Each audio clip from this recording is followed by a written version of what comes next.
کل کی نشست میں ہم نے نبی صلی اللہ تعالی علیہ وآلہ وسلم کی رحمت کے حوالے سے اور آپ کے عفو و درگزر کے حوالے سے، آپ کے حلم کے حوالے سے کچھ مقدمے کے طور پہ پڑھا تھا۔ قرآن کریم اس حوالے سے 2-3 بڑی اہم باتیں بیان فرماتا ہے۔ قرآن نے ایک جگہ بیان کیا، یا ایھا الرسول، اے رسول، بلغ ما انزل الیک من ربک، جو رب تعالیٰ نے آپ پر نازل کیا آپ اسے دوسروں تک پہنچا دیجیے۔ وَإِن لَّمْ تَفْعَلْ فَمَا بَلَّغْتَ رِسَالَتَهُ، اور اگر آپ نے ایسا نہ کیا کہ اللہ کے اتارے ہوئے پیغام کو، اللہ کی دی ہوئی امانت کو آپ نے لوگوں تک نہ پہنچایا تو فَمَا بَلَّغْتَ رِسَالَتَهُ، یہ اتنا بڑا جملہ ہے کہ آپ اس کا ادراک نہیں کر سکتے کہ آپ نے تو کوئی کام ہی نہیں کیا پھر رسالت کا۔ تو قرآن اس حوالے سے 2 بڑی اہم باتیں بیان کرتا ہے۔ ادعو الی سبیل ربک بالحکمہ والموعظۃ الحسنہ، کہ لوگوں کو رب کے راستے کی طرف بلائیے حکمت کے ساتھ، موعظہ حسنہ اچھے واعظ کے ذریعے سے، وجادلہم باللتی ہی احسن، کبھی لڑنا بھی پڑے تو بڑے احسن طریقے سے ان سے بحث و مباحثہ ہو، بڑے احسن طریقے سے ان سے جدال ہو۔ دوسرے مقام پر قرآن فرماتا ہے ادفع باللتی ہی احسن السیئہ، برائی کو اس طرح سے دور کیجئے جو احسن طریقہ ہے۔ قرآن نے یہ تو بیان کیا کہ تم سب سے بہتر امت ہو، نیکی کا حکم دیتے ہو، برائی سے روکتے ہو۔ اب جو برائی سے روکنا ہے، حدیث پاک میں کیا کہا گیا کہ سب سے پہلا جو طریقہ ہے برائی کو ہاتھ سے روکنے کا، اس کے بعد زبان سے روکنے کا، اس کے بعد دل میں برا جاننے کا۔ قرآن بیان کرتا ہے ادفع باللتی ہی احسن السیئہ۔ ان تینوں رویوں میں سب سے اہم معاملہ یہ ہے اس طرح سے برائی کو دور کیا جائے جو طریقہ سب سے احسن ہو۔ اور پھر سورہ لقمان کے اندر بھی حضرت لقمان نے بھی اپنے بیٹے کو یہی وصیت ارشاد فرمائی تھی۔ تو جو شخص آپ پر ظلم کرے، آپ سے زیادتی کرے، اور آپ بدلے کی طاقت بھی رکھتے ہیں، قدرت بھی رکھتے ہیں، باوجود اس کے آپ اسے معاف کر دیں، یہ درگزر ہے۔ ہمارے پاس ہوتا کچھ نہیں ہے اور ہم کہتے ہیں جا تجھے معاف کیا۔ جب ہم کچھ کر نہیں پاتے ہم کہتے ہیں جا تجھے معاف کیا۔ نبی صلی اللہ علیہ وآلہ وسلم کی یہ ساری خوبیاں، قاضی ایاز اللہ تعالیٰ آپ کی قبر پر کروڑہا رحمت نازل فرمائے۔ قاضی ایاز نے ایک پورا مضمون اسی بات پر لکھا کہ آپ کی جو ذات ہے وہ تمام خوبیوں کی جامع ہے۔ پھر وہ کہتے ہیں کہ خوبیاں 2 قسم کی ہیں۔ ایک وہ خوبی ہوتی ہے جو انسان کو اللہ تعالیٰ کی طرف سے عطا ہوتی، جسے بدیہی کہتے ہیں، وہبی۔ دوسری وہ ہوتی جو انسان اپنے اندر محنت کر کے، مجاہدہ اور ریاضت کر کے، اسے کہتے ہیں کسب، تو وہ کسباً کماتا ہے۔ یہ 2 طرح کی خصوصیات اور خصلتیں ہوتی ہیں انسان کے اندر۔ پھر امام قاضی ایاز نے وہ ساری خصلتیں جمع فرمائیں اور کہا کہ چاہے وہبی ہوں چاہے کسبی ہوں، دنیا میں وہباً کسباً کوئی بھی ایسی خوبی نہیں ہے، کوئی ایسا وصف نہیں ہے جو اللہ نے آپ کی ذات میں جمع نہ کر دیا۔ صرف ان خوبیوں اور ان اوصاف کو پڑھا جائے نا تو 3 صفحات ہیں جو قاضی ایاز رحمہ اللہ نے لکھے ہیں عربی زبان میں۔ ان کا ترجمہ کریں تو کتنے صفحات بن جاتے ہیں، وہ بھی انشاءاللہ ہم ان نشستوں میں ذکر کریں گے۔ صرف حلم کے حوالے سے، برداشت کے حوالے سے قرآن کریم فرماتا ہے فاصفح الصفح الجمیل، اے حبیب صلی اللہ علیہ وسلم آپ کافروں سے درگزر کریں۔ اچھا، اس آیت کو آپ دیکھیں تو سورہ ہجر کی آیت ہے، اتنا بھی کافی ہے، فاصفح الصفح، آپ ان سے درگزر کریں۔ لیکن اللہ نے جمیل کا لفظ ساتھ میں ذکر کیا، اے حبیب ان سے دوری بھی اختیار کرنی تو اس میں بھی حسن ہونا چاہیے، آپ ان سے دوری بھی اختیار کریں تو اس میں حسن ہونا چاہیے، اچھے انداز سے آپ ان سے دور ہو جائیں۔ یہ ہے نبوی تعلیم، یہ کیا ہے؟ نبوی تعلیم، نبوی کردار۔ اور ہم سب کے یہ صرف ایک ایسا نہیں ہے کہ آپ بیٹھ گئے، میں نے سنا دیا آپ نے سن لیا، نہیں، اللہ سے یہ دعا بھی ساتھ ساتھ کریں کہ یا اللہ یہ خیر والے وقت کا صدقہ جو نبوی طریقہ ہم سن رہے ہیں، اس کو سننے کی تو نے ہمیں یہ فضیلت عطا کر دی ہے، صفت عطا کر دی ہے، وصف ہمیں دے دیا ہے، اب اس پر عمل کرنے کی بھی ہمیں توفیق عطا فرما۔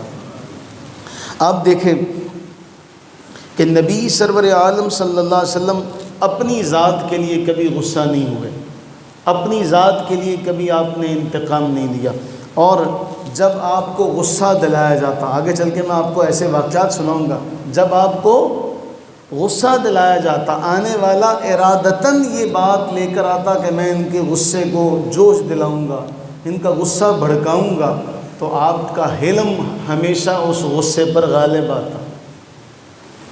آپ کا اللہ نے ایسے تو نہیں فرمایا رؤوف الرحیم، اللہ نے محبوب کریم علیہ السلام کی تعریف و توصیف ایسے تو نہیں بیان فرمائی۔ تو جو بھی آتا پھر آپ اپنے صحابہ کو اس کے فضائل بتاتے۔ آپ اپنے ایک صحابی سے اشج عبد القیس، آپ ان سے فرمانے لگے، صحیح مسلم کی حدیث نمبر 17، آپ نے فرمایا کہ اے اشج ان فیک لخصلتین، دو عادتیں تجھ میں ایسی ہیں، یحبہم اللہ، جو اللہ تعالیٰ کو بڑی محبوب ہے، جو اللہ تعالیٰ کو بڑی محبوب ہے۔ ایک ہے حلم اور دوسرا ہے طبیعت میں ٹھہراؤ۔ یہ دونوں جو باتیں ہیں نا، یہ وہبی بھی ہیں اور کسبی بھی ہیں، کہ انسان دیکھیں قرآن میں اللہ نے انسان کا خمیر بیان کر دے، میرا آپ کا جو اجزاء ہے نا، اجزاء ترکیبی، اس کے تحت فرمایا یہ بڑا جلد باز ہے، یہ بڑا جھگڑالو ہے۔ تو انسان اپنی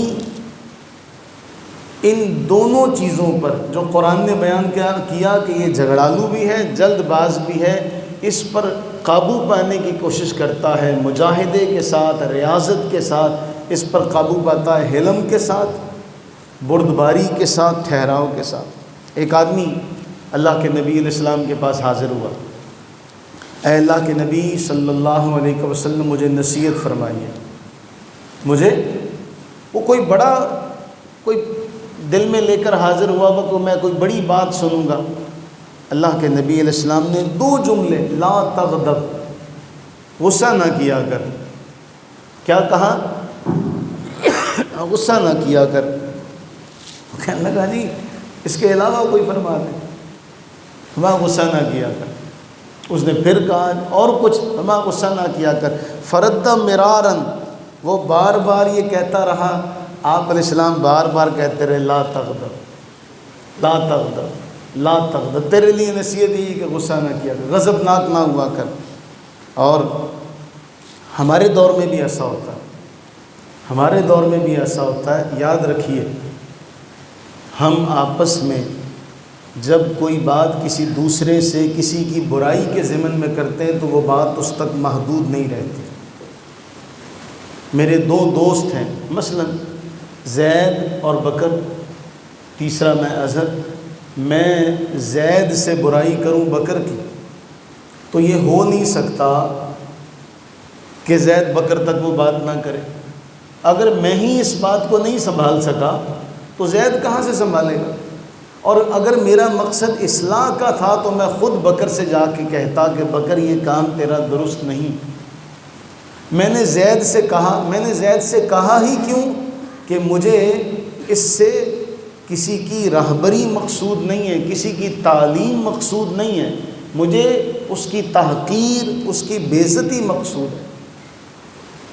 نبی علیہ السلام کی بار بلا تشبیہ اور بلا تمثیل، انسان ہے نا، فطرت کے حوالے سے یہ باتیں ہیں۔ تو نبی سرور عالم صلی اللہ علیہ وسلم کو پتہ چلتا کسی کی برائی کا تو آپ کبھی نام نہ پوچھتے، آپ کبھی کہ کس نے یہ برائی کی ہے، اور نہ اسے برا بھلا کہتے، نہ کبھی سزا دیتے۔ آپ فرمایا کرتے، میرا، یہ بات بڑی اہم ہے، میرا کوئی صحابی، میرا، اس ایک جملے کو یاد کر لیں، سنن ابو داؤد کی حدیث نمبر ہے 4860، فرمایا میرا کوئی صحابی کسی دوسرے کی بات مجھے نہ بتائے، میرا کوئی صحابی کسی دوسرے کی بات مجھے نہ بتائے، بلا شبہ میں اس بات کو پسند کرتا ہوں کہ میں جب تمہارے سامنے آؤں تو تم سب کے بارے میں میرا سینہ صاف ہونا چاہیے۔ مثال کے طور پر زید اور بکر، زید بکر سے میری کوئی برائی کر دیتا اور بکر مجھے وہ بتا دیتا، اب میں جب سامنے آؤں گا تو زید کو دیکھ کر میرا سینہ صاف تو نہیں رہے، میں اظہار نہ کر سکوں اس بات کا، لیکن پتہ تو ہوگا۔ تو ہم بھی یہی کام کرتے ہیں کہ ہم آپس میں ایک دوسرے کے ساتھ یہ جو بدخوئیاں، یہ جو کینہ، یہ جو غیبتیں ہیں، حضور سرور عالم صلی اللہ علیہ وسلم کا یہ جملہ یاد رکھیں، میرا کوئی صحابی کسی دوسرے کی بات مجھے نہ بتائے، بلا شبہ میں اس بات کو پسند کرتا ہوں کہ میں تمہارے سامنے آؤں تو تمہارے بارے میں میرا سینہ صاف ہونا چاہیے۔ تو ہم سب یہ بات اپنائیں کہ اگر ہمیں کسی سے کوئی معاملہ ہے، کوئی مسئلہ ہے، تو بتائیے جب وہ کسی اور کے ذریعے سے پہنچے گی زیادہ فساد تب ہوگا، یا جب ہم ڈائریکٹ کریں گے تب فساد زیادہ ہوگا؟ جب ہم براہ راست وہ بات کر لیں گے اس سے فساد کم ہوگا۔ جب کسی دوسرے کے پاس وہ بات جائے گی تو دوسرا اس کے اندر چار باتیں لگا کر وہ بات کرے۔ اور میں نے یہ کئی بار آپ کے ساتھ ذکر کیا، کئی بار آپ کے سامنے رکھا ہے، میں یہاں پر کئی میرے ساتھ بچے تھے، جب مسجد سے باہر نکلنے لگے صفائی کے لیے بلوایا تھا، تو یہ ایک مثال ہے۔ تو میں نے ایک لڑکے سے کہا جاؤ جا کے ان کو چلے جاؤ، اب تو صفائی ہو گئی ہے۔ اب وہ، ہم یہاں جوتیاں پہن رہے تھے، وہ باہر جا کہتا ابا جی کہنے دفعہ ہو جاؤ سارے۔ اب اتنی بات اس نے کہی تھی، ہم اس کے سر پہ پہنچ گئے۔ میں نے کہا میں نے تو یہ کب کہا ہے ایسا؟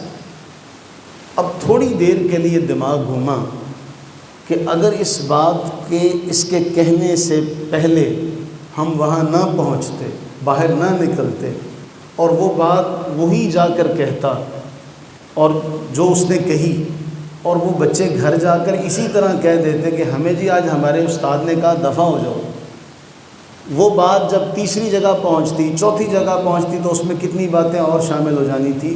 تو ہم ایسا کریں کہ قرآن کہتا ہے جب بھی تمہارے پاس کوئی خبر پہنچے اس کی تحقیق کر لیا کرو۔ تو جب بھی ذات نبوی کے بارے میں ہم کوئی بات پڑھیں گے، جب بھی لسان نبوت سے ہم کوئی بات سنیں گے، اس میں ہمارے لیے کوئی نہ کوئی بہتری کا پہلو ہوگا۔ ایک تو سب سے اہم بات یہ۔ دوسرا، آپ جانتے ہیں اہل طائف نے نبی سرور عالم صلی اللہ علیہ وسلم کے ساتھ کیا معاملہ کیا۔ ہر ذی شعور جانتا ہے جو تھوڑا سا علم رکھتا ہے کہ آپ کی کیفیت کیا تھی۔ پیر کرم شاہ الازہری رحمہ اللہ نے اس کی منظر کشی کچھ کی ہے، اگر آپ تنہا بیٹھ کر وہ الفاظ ہی پڑھ لیں تو آپ کی آنکھوں سے آنسو جاری ہو جائیں کہ اوباش لڑکے بٹھا دیے، جہاں آپ کا پائے مبارکہ پڑتا وہاں وہ کنکر مارتے، جب آپ بیٹھ جاتے تھک کر تو آپ کو کھڑا کر دیتے۔ ایسے عالم میں آپ سوچئے گا ذرا کہ آپ کا ذاتی مفاد بھی کوئی نہیں ہے، آپ کا ذاتی فائدہ بھی کوئی نہیں، کوئی آپ کو ذاتی فائدہ نہیں، آپ کو کسی سے کچھ نہیں چاہیے، آپ صرف انہیں اللہ کے راستے کی طرف بلا رہے ہیں، ان کے بھلے کے لیے ان کو بلا رہے ہیں کہ آؤ جنت کی طرف آ جاؤ، بلا رہے ہیں بھلائی کی طرف۔ اور ان کا جو رویہ ہے وہ آپ کے سامنے ہے کہ اوباش لڑکے جمع کر کے پتھر تاک تاک کر مار رہے ہیں، آپ کا جسم مبارک سے لہو نکل رہا ہے، اور جب آپ تھک کے بیٹھتے ہیں تو آپ کو کھڑا کر دیا جاتا ہے۔ ایسے عالم میں پہاڑوں کا فرشتہ بارگاہ رسالت میں حاضر ہوتا ہے۔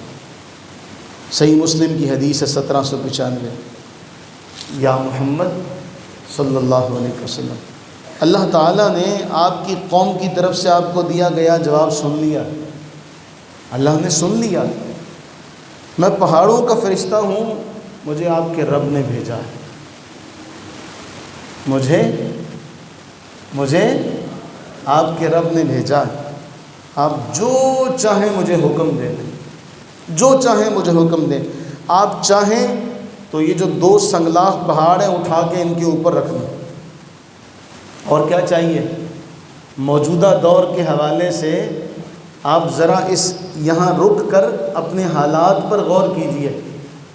کیوں کہا کہ بڑا حسین جملہ ہے، نفس سے مارا کم طرز فرعون نیست لیک اور آن مارا آن نیست۔ ہم بھی کسی فرعون سے کم نہیں ہیں، میں ہوں، آپ ہیں، ہم سارا معاشرہ مجموعی طور پہ ہم پوری ملت نفس سے مارا کم طرز فرعون نیست، ہم میں سے کوئی فرعون سے کم نہیں ہے۔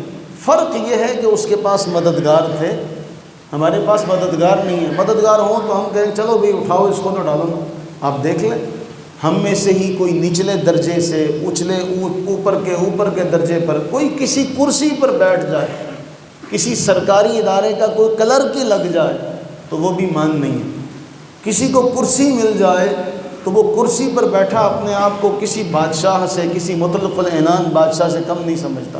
وہ کوئی کام، کوئی فائل نکالنی ہو، کل آنا یار، ہم بھی یہی کام کرتے ہیں۔ لیکن نبی سرور عالم صلی اللہ علیہ وآلہ وسلم، فرشتہ آ کے پیشکش کرتا ہے آپ حکم دیں، لیکن حضور رحمت عالمیہ صلی اللہ علی حبیبہ دائماً ابدا وبارک وسلم کیا جواب دیتے؟ فرماتے ہیں نہیں، مجھے امید ہے، میں اپنے لفظوں میں حدیث کا یہ جملہ کہہ رہا ہوں، مفہوم حدیث، اللہ نے تو تجھے اختیار دے کر بھیجا ہے کہ جو محبوب کہے وہ کر دو، لیکن مجھے اسی رب سے امید ہے ان کی نسلوں میں سے ایسے ضرور پیدا کرے گا جو اس اللہ کو ماننے والے ہیں، جو اس کی بارگاہ میں جھکنے والے ہوں گے، جو اس کی عبادت کریں گے، کسی کو شریک نہیں ٹھہرائیں گے۔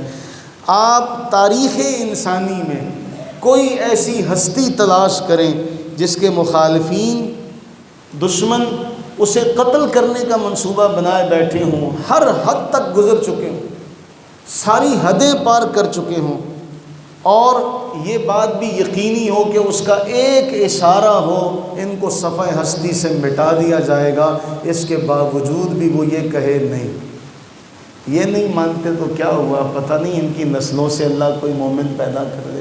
یہ ہے ہمت نہ ہارنا، یہ ہے ہمیں ایک پیغام دے رہی ہے یہ روایت کہ ہمت نہ ہارنا، دنیا کے کسی بھی معاملے میں، کسی بھی مرحلے پر ہمت نہیں ہارنی چاہیے، تمہیں مثبت پہلو جو ہے اس کی تلاش میں لگے رہنا چاہیے، کبھی دوسری طرف نہیں جانا چاہیے، ہمت سے لگے رہو تو اللہ تعالیٰ ایسے دشمن جو پتھر مارنے کے لیے تیار تھے، پھر اللہ نے ان کی نسلوں سے ایسے نہیں پیدا کی جو دین اسلام کے محافظ بنے۔ پھر سیدنا طفیل بن عمر دوسی، قبیلہ دوس کے رضی اللہ تعالیٰ عنہ آگے۔ اچھا ایک معجزہ ہوا تھا ان کے ساتھ، میں اس کی طرف نہیں جاتا۔ انہوں نے نبی علیہ الصلوۃ والسلام کے ہاتھ پر اسلام قبول کیا، اپنی قوم میں چلے گئے، قوم میں سے کوئی ایک بھی ماننے کو تیار نہیں تھا، سب نے ان کی مخالفت کی، تھک ہار کر بارگاہ رسالت میں حاضر ہوئے، بڑا غصہ، غضب، یا رسول اللہ صلی اللہ علیہ وسلم میری قوم والوں کے لیے دعا کریں، سارے ہلاک ہو جائیں، برباد ہو جائیں سارے، انہوں نے میری ایک نہیں مانی، میں کون سا اپنے لالچ کے لیے گیا تھا، ان کو دین کی طرف بلانے گیا تھا، جنت کی طرف بلانے گیا تھا، یہ بے ایمان فلاں فلاں فلاں جو کچھ بھی اس معاملے میں اس وقت انہوں نے کہا ہوگا۔ حضور سرور عالم صلی اللہ علیہ وسلم نے ہاتھ اٹھائے، سب نے کہا لے بھئی قبیلہ دوس والے تے گئے، حضور سرور عالم صلی اللہ علیہ وسلم نے ہاتھ اٹھائے، قبلہ رو ہو کے دعا کی، اللہم اہد دوسا وأتی بہم، اللہم اہد دوسا وأتی بہم، اے اللہ دوس والوں کو ہدایت دے کے بھیج دے یہاں پہ۔ یہ ہے حلم، یہ ہے بردباری، یہ ہے برداشت، یہ ہے عفو و درگزر۔ دعا کے نتیجے میں کیا ہوا؟ طفیل بن عمر دوسی کے ساتھ سارے وفد کی صورت میں آئے، سارے وفد کی صورت میں آ رہے، بارگاہ رسالت میں حاضر ہوئے، اسلام کے علم بردار ہوئے، سپاہی بنے۔ آپ کے چچا ایک حضرت ابو سفیان اور ہیں رضی اللہ تعالیٰ، یہ جن کی بات ہو رہی ہے اور ہیں، یہ ابو سفیان بن حارث ہیں۔ اسلام قبول کرنے سے پہلے انہوں نے اشعار کہے حضور علیہ الصلوۃ والسلام کی مدح میں نہیں، حضور سرور عالم صلی اللہ علیہ وسلم کی مدح میں نہیں، میں وہ جملہ نہیں کہہ سکتا، آپ کی مذمت میں۔ اچھا ایک بات یہاں رک کر اپنے سارے سننے والوں سے کہوں، ہم سب سے زیادہ گستاخی پھیلانے والے ہیں۔ ہم سوشل میڈیا پر دیکھتے ہیں، اسے شیئر کر دیتے ہیں، وہ گستاخی ہمارے شیئر کرنے سے ہمارے کئی دوستوں تک پہنچ جاتی ہے۔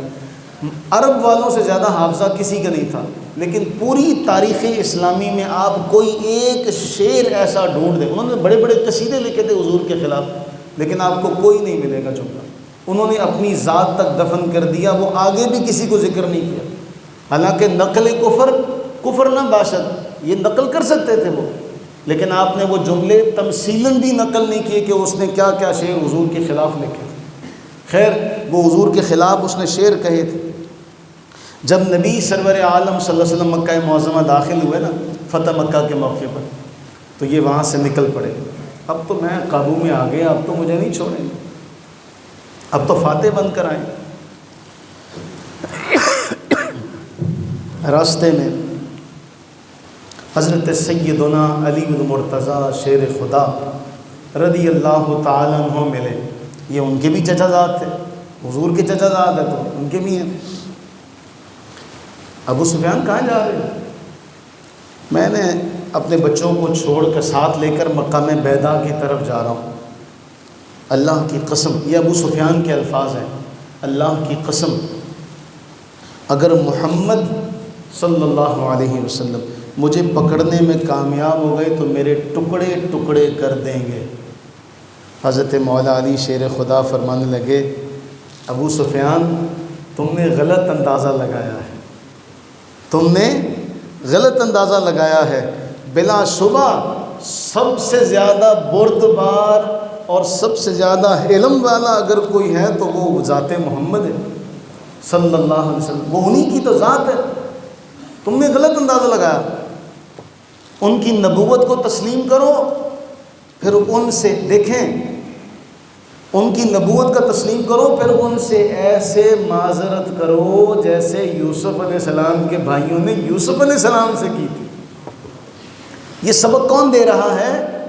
حضرت علی رضی اللہ تعالیٰ عنہ دے رہے ہیں حضرت ابو سفیان کو کہ ان سے ایسے معذرت کرو جیسے یوسف علیہ السلام کے بھائیوں نے یوسف علیہ السلام سے کی تھی۔ جاؤ، کیا کہا تھا انہوں نے؟ تاللہ لقد آثرک اللہ علینا وَإِن كُنَّا لَخَاطِئِينَ، اللہ کی قسم اللہ نے اے یوسف تجھے ہم پر فضیلت دی، ہم ہی گناہ گار تھے، ہم ہی خطا کار تھے۔ یہ جملہ جا کے کہو، یہ جملہ جا کے کہو۔ اور جب ابو سفیان نے سنا چلے گئے، وہیں سے واپس آئے، آپ کے ارد گرد آپ کے سارے جانثار رفقا سب بیٹھے ہیں، چچا زاد ابو سفیان آئے، نبوت تسلیم کرنے کا اعلان کیا، ساتھ ہی وہ سبق جو حضرت مولا علی نے دیا تھا، تاللہ لقد آثرک اللہ علینا وَإِن كُنَّا لَخَاطِئِينَ، آپ نے اپنی چادر کا پلو ان کی طرف کر دیا، فرمایا لا تثریب علیکم اليوم، اگر تم یوسف کے بھائیوں کا جملہ مجھے سناتے ہو تو پھر یوسف کا جملہ میں کہتا ہوں، لا تثریب علیکم اليوم یغفر اللہ لکم وہو ارحم الراحمین، آج تم پر کوئی ملامت نہیں ہے، اللہ تمہاری بخشش و مغفرت فرمائے، بے شک وہ سب مہربانوں سے زیادہ رحم کرنے والا۔ اس واقعے کے بعد جنگ حنین میں حضرت ابو سفیان آپ کے وفادار تھے، سینہ تان کے آپ کا دفاع کیا، لیکن اس واقعے سے ایک سبق یہ ملتا ہے، وہ جو ایک شعر ہے نا جس کو کبھی ہم صحیح سمجھنے کی کوشش نہیں کرتے، وہ کہ وہ شعر کس طرح سے ہے، وہ جٹی کے حوالے سے کہ وہ کھڑی وہ عرض کر رہی ہے کہ کتی مرے فقیر دی جڑی نت ٹوں ٹوں کرے، ہڈی سڑے کراڑ دی جتھے دیوا نت بلے، 5-7 مرن گوانڈنا ریاں نو تاپ چڑھے، 5-7 مرن گوانڈنا ریاں نو تاپ چڑھے۔ یہ جو گوانڈنے اور ریاں جو ہوتی نا، یہ اللہ تعالی ہمیں اچھی دے دے تو وہ حضرت مولا علی شیر خدا رضی اللہ عنہ کا کردار ادا کر سکتی، تو جو ایسی نہ ہوں جو ہمجولیاں جو ساتھی ایسے نہ ان کے بارے میں سکھایا گیا کہ 5-7 مرن گوانڈنا رہیاں نو تاپ چڑے گلیاں ہو جان سنیاں جتے مرزا یار. ہم وہ صحیح پڑھ ہی نہیں سکے، اس کی تعبیر ہی نہیں صحیح کر سکے کہ وہ کیا کہہ رہا ہے، شاعر نے کیا کہا ہے. کہ یہ جو ہمجولیاں ہوتی نا، اب حضرت مولا علی شیر خدا رضی اللہ تعالیٰ عنہ کی جگہ کوئی ہم جیسا ہوتا، وہ کہتا چل بھاگ جا، واقعی تجھے تو میں نہیں چھوڑوں گا. لیکن حضور سرور عالم صلی اللہ علیہ وسلم کے تربیت یافتہ ایسے نہیں تھے. آپ کے تربیت یافتہ ایسے نہیں تھے. آپ کے تربیت یافتہ تو آپ کی طرف بلانے والے تھے. اگر کوئی جا رہا اس کو پکڑ کے لاتے. تجھے اندازہ ہی نہیں لگا ہے، تجھے تو ان کے حلم کا اندازہ نہیں ہو سکا. آخری واقعہ اس حوالے سے عرض کروں گا. ایک بہت بڑے یہودی عالم تھے، انہوں نے کوئی قرضہ دیا اسلام قبول کرنے سے پہلے. قرضے کی ابھی تاریخ نہیں آئی تھی. وہ قرضہ لینے کے لیے آ گیا کہ میں نے قرضہ دیا تھا، اور بڑی اونچی آواز سے اس نے نبی سرور عالم صلی اللہ علیہ وسلم سے بدتمیزی کی، آپ کے پلو مبارک کو کھینچا، بڑی اونچی آواز سے چلایا. اور پتہ کیا کہا؟ آپ کے دادا کی طرف منسوب کرتے ہوئے کہا تم تو عبد المطلب کی اولاد کا کام ہی یہ ہے. آپ کی ذات، آپ کے والد کی، آپ کے دادا کی ذات کا تانا دے دیا. تم تو بنی عبد المطلب کی اولاد کا کام ہی ہے، ٹال مٹول کرتے رہتے ہو. حضرت سیدنا عمر فاروق رضی اللہ تعالی عنہ کی حمیت، غیرت کب یہ برداشت کر کھڑے ہو گئے، ڈانٹا. وہ تجھے شرم نہیں آتی؟ اسے مارنے کا ارادہ کیا. حضور بڑا مسکرا کر حضرت عمر کو دیکھنے لگے. فرمایا عمر، میں اس قسم کے رد عمل کی تم سے مجھے یہ توقع نہیں تھی.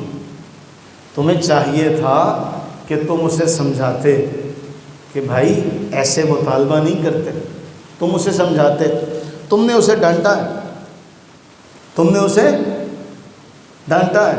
اچھا بتائیے، قصور بھی آنے والے کا، لیکن آپ بلا تشبیہ اور بلا تمثیل، ہمارے بڑوں کا بھی یہی طریقہ تھا. ہمارے بڑے بھی کیا کرتے تھے؟ اپنے بچوں کو ڈانٹا کرتے تھے. تیرا قصور ہے سارا. بچے کو پتہ ہوتا تھا کہ میں باہر سے، میرے گھر میں کوئی آ گیا نا علامہ لے کے، میرے گھر میں کوئی شکایت لے کے آ گیا، میں قصور پر نہ بھی ہوا تب بھی گھر میں مجھے ڈانٹ پڑے گی. ہم سارے سدھرے رہے تیر کی طرح، بانس کی طرح، ہے کہ نہیں ہے؟ اب ماں باپ کو پتہ ہوتا ہے کہ بھئی، بچے کو پتہ ہوتا ہے ہم جیسے جا کے اماں ابا کو لوری سنائیں گے، ہمارے اماں ابا نے ویسے ہی مان جانا. پرانے وقتوں میں ہم کبھی جا کر کہتے کہ استاد نے مارا ہے، اچھا ہوا مجھے مل لینے دے، میں اس کو کہوں گا جا کے اور مارے. اسے پتہ ہوتا کہ بھئی کوئی فائدہ نہیں ہے. آج بچہ ذرا سا منہ لٹکا کے آتا ہے، ماں کہتی ہائے میرے پوت نو کی ہویا؟ میرے ٹیچر نے مینوں ماریا. ٹیچر کی ایسی کی تیسی، وہ تجھے ہاتھ بھی لگا جائے. بچہ شیر ہو جاتا ہے. کوئی نہیں، میرے ساتھ میری ماں ہے، میرے ساتھ میرا باپ ہے. نبوی تعلیم یہ نہیں ہے. نبی سرور عالم صلی اللہ علیہ وسلم نے حضرت عمر سے فرمایا اے عمر، تم سے یہ توقع نہیں تھی. اس نے طریقہ غلط اختیار کیا، تم اسے سمجھاتے. اب پتہ ہے کیا کرو، جاؤ اس کا جو قرض ہے وہ بھی دو، 20 سا کھجوریں سے زیادہ دینا. 20 سا کھجوریں اسے زیادہ دینا. سا 4 سیر کا ہوتا ہے ٹوپا، ہر علاقے کا اپنا اپنا ہوتا تھا اس دور. اسے 20 سا کھجوریں زیادہ دینا. حضرت عمر فاروق اسے لے گئے بیت المال. قرض واپس کیا، جب سارا قرض دے دیا 20 سا کھجوریں اب زیادہ دی. وہ کہنے لگا یہ میرا حق تو مجھے مل گیا جو میں نے دیا، یہ مجھے 20 سا اوپر کیوں دے رہے ہو؟ تو حضرت عمر نے کہا یہ رسول اللہ کا حکم ہے، یہ رسول اللہ کا حکم ہے، یہ اس بات کا بدلہ ہے جو میں نے تمہیں ڈرایا تھا. کیا کہا تھا؟ کیا کہا تھا؟ یہ اس بات کا بدلہ ہے جو میں نے تمہیں ڈرایا تھا. اچھا، اس کا نام تھا زید بن ثانہ. وہ کہتا ہے مجھے جانتے ہو میں کون ہوں؟ حضرت عمر کہنے لگے تو خود بتا دے تو کون ہے. میں تو نہیں جانتا۔ اس نے کہا میں یہودیوں کا بڑا مشہور عالم ہوں، زید بن ثانہ۔ حضرت عمر نے کہا کہ تو اتنا بڑا عالم ہے، تو نے جس انداز سے ان سے بات کی، تجھے چاہیے تھا یہ؟ تو کوئی عام آدمی ہے، اس طرح سے بات کرتے؟ تو عالم ہے تو تیرا دین تجھے یہ کہتا کہ اس طرح بات کرے؟ تو وہ زید کہنے لگا اے عمر ٹھہرو ذرا، بات سنو، بات یہ ہے میں نے ساری علامتیں جانچ پرکھ لی تھی، جو علامتیں ہیں نا نبوت کے لیے خاص، میں نے وہ ساری دیکھ لی تھی۔ 2 علامتیں ایسی تھی جن کی ابھی تک پرکھ نہیں ہوئی تھی۔ ایک یہ تھی نبی کا حلم اس کے غصے پر غالب ہوگا، اور دوسرا یہ تھا کہ جیسے جیسے ان کے ساتھ بدتمیزی کی جائے گی ان کا حلم، ان کی برداشت بڑھتی چلی جائے گی۔ یہ 2 چیزیں تھیں، تو میں ان دونوں صفتوں کو دیکھنا چاہتا تھا۔ میں اس لیے تھوڑا سا آج ایسے اونچی بولا تھا، وہ سچی ہو گئی ہیں۔ وہ حلم میں بھی بہت زیادہ ہیں، برداشت میں بھی بہت زیادہ ہیں، اور ان کا عفو و درگزر کا معاملہ بھی بہت زیادہ ہے۔ اے عمر میں تجھے گواہ بناتا ہوں، میں اللہ کے رب ہونے، اسلام کے دین ہونے، محمد صلی اللہ علیہ وسلم کے نبی ہونے پر راضی ہوں۔ یہ صحیح ابن حبان کی حدیث نمبر 288 ہے۔ میرے عزیزو، نبی سرور عالم صلی اللہ علیہ وسلم کا حلم، آپ کی برداشت، آپ کا عفو و درگزر ہمارے لیے بہت بڑا عملی نمونہ ہے، اور دعا یہ کریں کہ اللہ تعالی ہمیں بھی ایسی برداشت عطا فرمائے، اللہ تعالی ہمیں بھی ایسا حلم عطا فرمائے۔ ہم ملحدین کو دعوت دیتے ہیں اور ہم ان سے کہتے ہیں جتنا تلخ سوال آپ کر سکتے ہیں آپ تلخ سوال کریں، آپ ہمارے لہجے میں شیرینی محسوس کریں گے، ہم آپ کی طرح تلخ نہیں ہوں گے، ہم آپ کی تلخ بات کا جواب بھی تلخی سے نہیں دیں گے، ہم انشاءاللہ مسکرا کر آپ کی ہر بات کا جواب دیں گے، بس آپ تان و تشنیع سے باز آ جائیں۔ اور ہم اللہ سے یہ دعا بھی کریں کہ اللہ تعالی ہمیں اپنے گھروں کے اندر بھی حلم کو، برداشت کو، عفو و درگزر کو فروغ دینے کی اور اسے قبول کرنے کی، اس کی تعلیم دینے کی اللہ تعالی ہمیں نصیب فرمائے، توفیق نصیب فرمائے، اور ہم سب کو بھی سراپا حلم بنائے، سراپا عفو و درگزر بنائے۔ آمین ثم آمین۔